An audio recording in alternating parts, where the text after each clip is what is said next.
My dear sisters and brothers, in this talk, I would like to continue to speak to you again on the same mystery of the resurrection.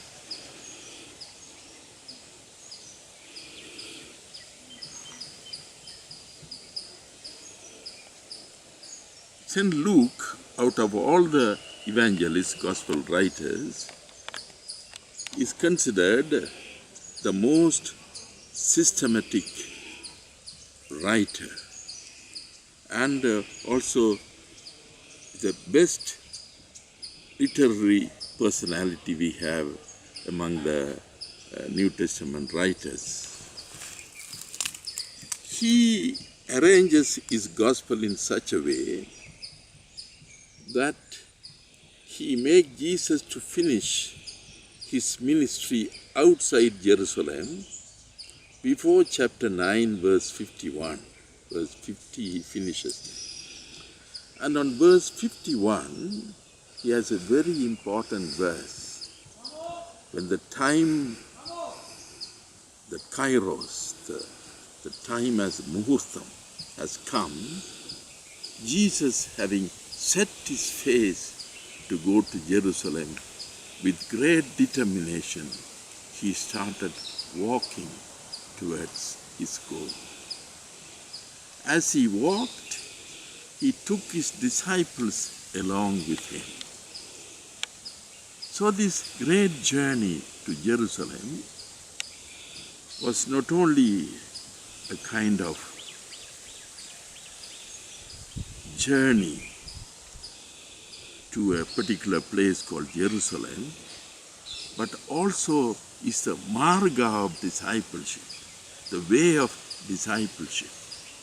So you will find Luke packing that part of his gospel chapter 19, verse 33, I think, with material on what discipleship is.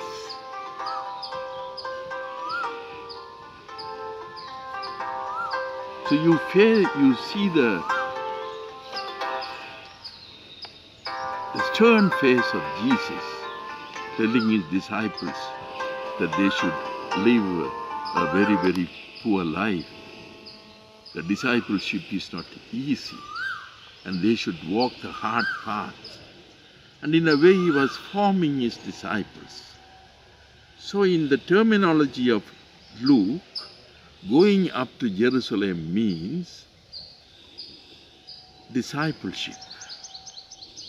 Now, coming to this mystery of the resurrection, Luke has a beautiful passage in chapter 24.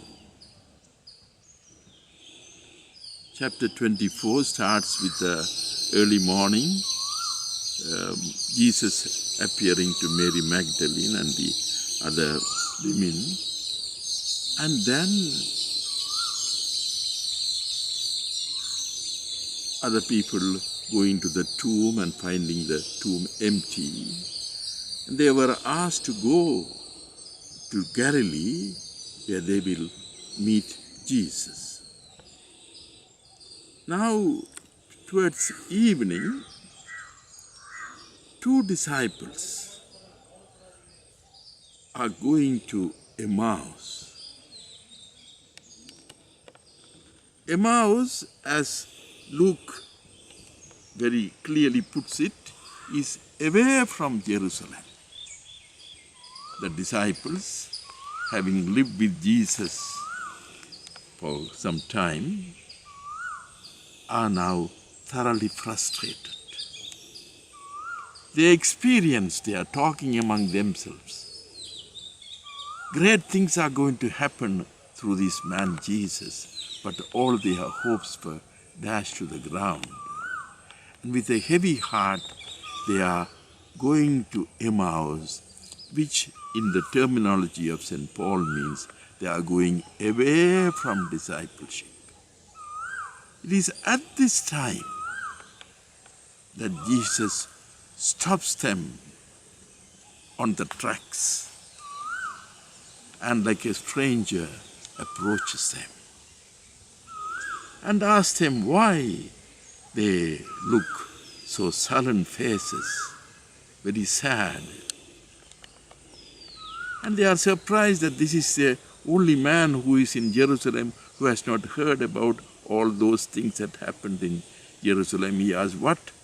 Then they described to him there was a man called Jesus who did great things, and we hoped the kingdom of Israel is going to be established through him. But ultimately he was arrested, crucified, and he died. And their hopes were dashed to the ground. That morning some women of their company have gone to the tomb and found the tomb empty, and came back and told the disciples some stories of some angel, some person in white robe appearing and asking the disciples to go to Galilee. How to believe the story of women and the Jewish society? Women were not taken very seriously.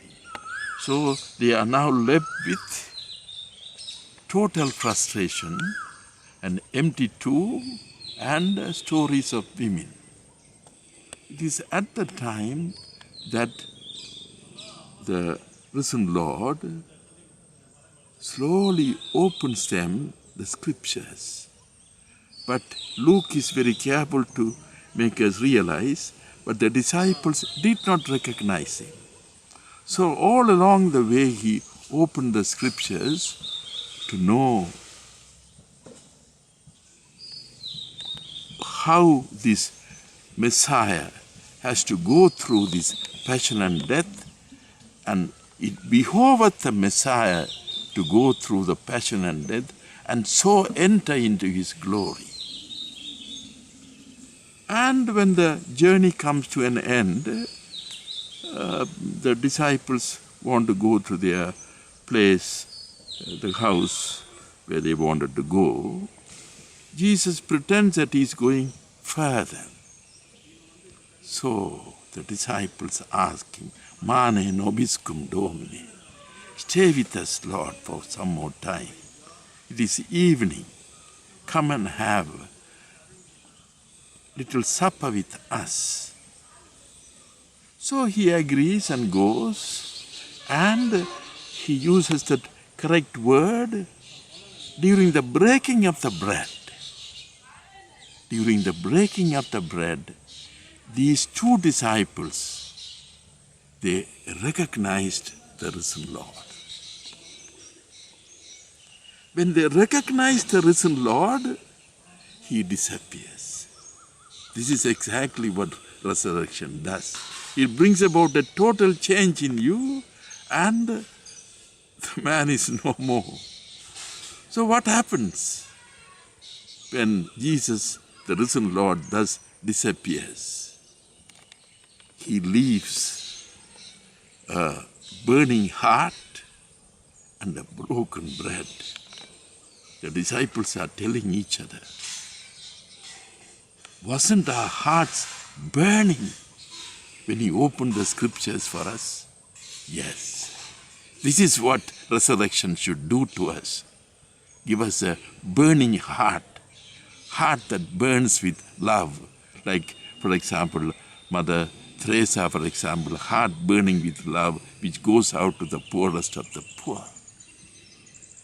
And a broken bread in the hand, which when further broken and eaten, the kingdom of God is here with us. This is exactly the thrust of Jesus' preaching, not establishing any church or founding a new religion, but bringing about the kingdom. And he wants every one of us to break that bread and share with my brother, my sister, so that the kingdom of God comes alive among us. And the gospel goes on that very hour, because they are transformed. This is the proof.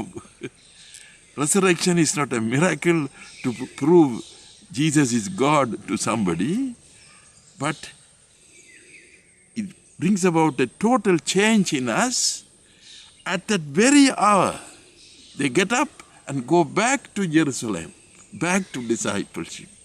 So whenever frustrated we go away from Jesus, discipleship of Jesus, He meets us on the track and He does the same thing to us. Only thing, we must be aware of it, be in touch with Him so that we allow ourselves to be changed by Him. They go back to the group of disciples and they share their good news and they tell them that they have also seen the Lord. And very quickly they go to a place called Bethany, and there Jesus tells them, my mission is over. Now you go and continue this mission among all people.